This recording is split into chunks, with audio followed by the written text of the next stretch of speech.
This is our, we're looking at ways in which people acquire a partner. And one way in which people acquire a partner is they pick themselves or someone picks for them. And across cultures, the dominant way has been historically someone picked for you because marriage is too important to be left to you. Okay, yeah. All right, so there's some other ways that we can get a partner. Some cultures, and this is where we can use your clickers, you know, if y'all go out, ask y'all some questions. What some cultures do to acquire a spouse is that one person gives money to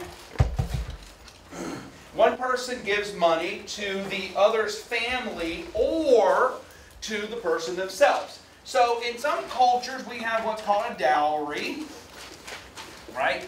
And we're familiar with dowries, if you've read like Jane Austen novels, right? Where in a dowry system, the male pays the bride's family. We could have a system which we can call bride price. That's one idea. And in a bride price system, the groom pays the bride's family. And there are several modifications of this. One we're familiar with is, remember the biblical story or the Jewish epic story of Jacob and Rachel, where Jacob has to go find a bride in the Jewish epic. And so he goes and works for a man named Laban. Do you remember this story in the epic? Right, so he goes to work for Abe, and he's like, oh, I'm really in love with your daughter Rachel. He's like, 7 years, you can have her. Right? So he works for 7 years, and what? That's my Hebrew's rusty. Right, so what happens after 7 years? Yeah, he tricks and gives, you can have the ugly daughter Leah, which I never understand why parents name their daughters Leah, but whatever. You know, anyway. He goes, tricks and gives Leah, and he says, well, for 7 more years you can have Rachel, throw you in for the bargain as well. 14 years, two wives, right? So, which one of these things do you think is most common? Let's just narrow it down. Do you think it's most common a dowry system where the bride's family pays the groom, or some kind of bride price system where the groom pays the bride's family? Oh, sorry, which one do you think is most common? Let me start it this way since apparently I wanted to give you all the results. So A and B. So which do you think is more common across the globe? So we are looking over the globe. Which one of these is most common? Where the groom gets money or the groom pays money? Or if you look at the other way, the bride gets money or the bride pays money. 5, 4, 3, 2, 1. Well, if one person shifts their vote, we would have 50-50 almost. Y'all are pretty much guessing. Well, let's see. Are there any principles that we might bring to bear that would help us figure this out? Well, let's look at a couple. Whose sexuality tends to be seen as more valuable? The bride's. All right, so that's one clue that might help us. You know, from Bateman and from others, we go, okay, female sexuality is often seen as more valuable. All right, let's see, do we have any other information? If you're in my personality class, you have some information on this. Because you sit dead center front row and annoy me every Tuesday and Thursday. What other information do we know that we could bring to bear on this question? Well, see if I can elicit the information. What did the people in the ancient world, what was their idea of how reproduction happened? What did they know? They knew 2 facts, remember? So I know 2 facts about reproduction. Oh, my. They know 2 facts about reproduction. Right?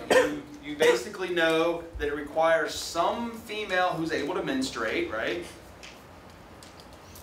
And what else seems to be involved? The male, yes, but the male has to do something. Sperm. Well, they didn't know about sperm, right? Sperm weren't discovered until after the invention of the microscope, but they knew that the male had to release something, right? So, they didn't know what the female did, so they thought of the female as very akin to ground, dirt, right? Right. right? So they think, yeah, Russell, you're there too, so you know. Wait a minute, did you just say sperm was discovered after the invention of the microscope? Yeah. Sperm is only a small contribution of what we call semen. Most of semen is prostatic fluid, Cowper's gland fluid, and other stuff. Sperm are tiny, tiny cells that you couldn't see until after the microscope's invented.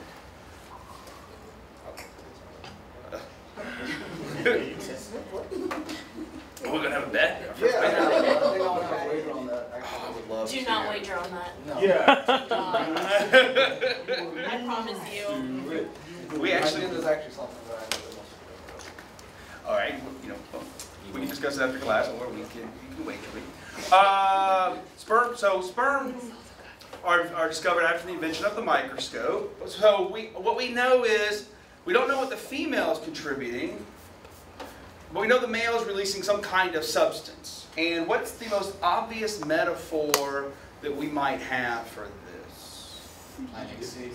What? Planting a seed. Planting a seed, right? But you're in personality too. Good. So we have planting a seed, and then we have the female is the dirt. Well, let's see. What? Yeah, I mean, we don't like to think of it that way, but you know, remember the famous case where Apollo is defending who's on trial here? In the Euripides, who is on trial? Clytemnestra's son. Why can't I think of his name? Clytemnestra. And anyway, his name will come to me. So the male is providing. We know is providing something, but the we don't know what the female's doing. She's like land. Well, which one are we paying for? Land, right? Paying for like farmland. We don't think of it that way, but that helps us out. So we know female sexuality is often seen as more valuable. We didn't know the female's contribution. We did have this analogy to land. So now going back to our choices, what might be the most likely that the male is going to receive money, or that the woman or her family is going to receive money for her land? The bride price. Yeah, bride price. Bride price is far, far the most common across the globe. Far, far away most common. We don't like to think of it as, oh, your land, because that's not our modern notion of it, but cross-culturally we have to realize that eggs weren't discovered until after the invention of the microscope. Although you can technically see an egg with the naked eye. You can technically see an egg. It's about the size of a period at the end of a sentence. So, but it's really tiny. So we find the most common is the bride price, where she gets money. Sometimes it's a sister exchange. Sometimes, like Jacob, the groom has to perform some kind of service. Dowry is actually fairly uncommon. I mean, we're used to it because we have that as our cultural model. But look more broadly, and that is not the case. And we shouldn't dismiss this. We shouldn't dismiss either the dowry or the bride price. If you look historically, so in many cultures, the eldest male was the only one to inherit. So I'm the third son. I'm not getting diddly, either then or now, to be frank. So what are my options to get an income? I live in 1400. How am I going to get my income? You can get a priest. Could be a priest. I could go to the church. And that was very often seen as a route to do for both the sons and the daughters. Many daughters went into nunneries, not because they loved religion, but they didn't have any money. So younger siblings very often did not marry because they couldn't have any money. All right, so what are some other ways that people acquire a bride or a mate? The internet. So we're going to look at the internet. The internet is going to be a tool, but I want to show like one of the things that happened in American society. We're going to see if we can put American trends in perspective. And what we're going to see is the presumed function of dating influences how you believe you should search for a partner. So this is going to be weird, but let's think about this. Let's go back 150 years. So it's now 1860-something. Civil War has just ended. Actually, 1863, we're in the midst of the Civil War. What? It would be bad for you. Depending on where you live in the north and it wouldn't be as bad. Right? Alright, so how did people find a partner? What was the dominant way in which we looked for partners? Class is always going to play a role. Who controlled it? Who had the right of searching? Me and Papa. Not males. Females. Females had the right of searching. So we're going to see that this is like we have all of these notions that have completely changed in 150 years. But the female had the right. I got some stuff for you. No, you're right in thinking, okay, the males were dominant, but we also have to look and go, there were very different notions of what a marriage was supposed to be for. There were very different ideas about females and female sexuality. Remember we had this, the body was built around uterus or ovaries, the dictatorship of the ovaries. All of those ideas played into what was the dominant mating strategy at the time, which we see is not dating, it's something else entirely. So let me give you all this. So in our culture, many people view dating as some kind of competition between males and females, right? So we have books like, y'all may not remember this one, though they have released a new one. Y'all heard of The Rules? This is more of a have you heard of, not do you remember. Russell, you heard of this one? Yeah, I thought Penn and Teller thing about it. Yeah, so yeah, Penn and Teller, they, in their show on Showtime, took the rules to task. Basically, the rules were, they were serious. They had things like, do not initiate phone conversations. Don't stay on the phone for that long. You want to keep the guy wanting more, basically. Let's see, what was some? Don't accept a date after Wednesday was one of theirs, because you want to seem busy. You want to seem like you got all things to do. If I call you on Wednesday and like, hey, you do anything Friday? You're like, you already got things. If I want you, I have to, I got to strike while the iron's hot. Right? Even wondering what Yes. you're doing, I mean, just keeping. Or seeming very popular. No, you want to seem popular. You want to seem like all these guys want you. If I want Yeah, you. tough competition. He's got tough competition, right? That's what they're pushing. They want you to see you have tough competition. There are more chances of losing a battle. Well, you know what? They would say you're losing. They're saying you're losing the battle. That's what they would argue. Right? Oh, they have a new one out where they think text messaging guys is like the worst thing you can do. Yeah, it is. Yeah. All right, so, but on one side,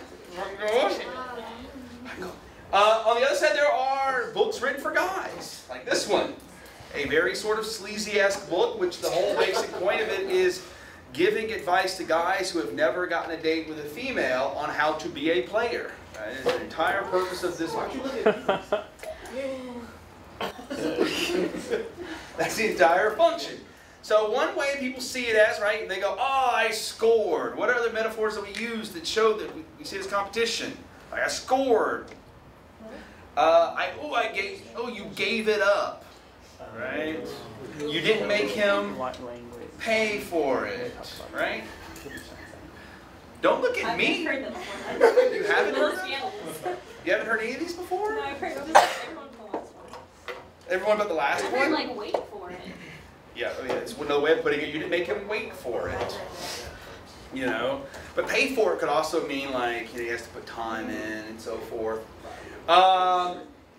Other cultures have had very, very different views of how to date. Or how to find a mate. So this is a wonderful little luncheon buffet where what I love about this particular painting is that no one is looking at the person they're with. They're all looking at someone else. Like, this guy's looking at her, she doesn't like him, but she's looking at him, and he doesn't like her. He's looking across the table, and she cares about a dog. It's sort of this weird, nice little painting. But what we're going to see is that mate finding in our culture, this is not universal, but I want to show you how even in one culture it can change. Mate finding shifted from a procedure controlled by women. 150 years ago, y'all controlled it. Women controlled it. To one controlled by men. So we have to go, well, what happened in those 150 years? Money started to play a huge role in this as well. It shifted back and forth. This is, we don't like to think of it this way. dating then shifted back and forth between quantity and quality. Y'all should ask your, I guess now it would be your great-grandparents, how many people they dated. Okay, yours would be none. But if you were a woman in her 20s during the 1930s, the idea was you dated a lot.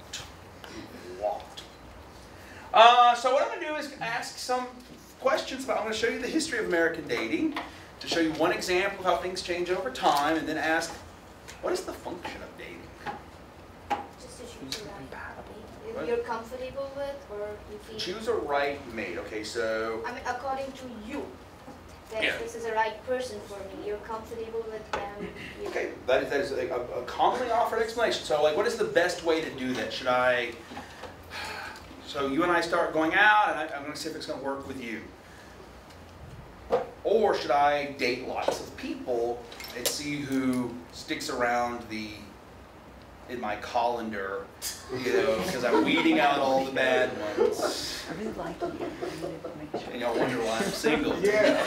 I'm as amazed as anyone. Look, you stuck around in my colander. Yeah, man. If you need me, I'll definitely not be on a date tonight.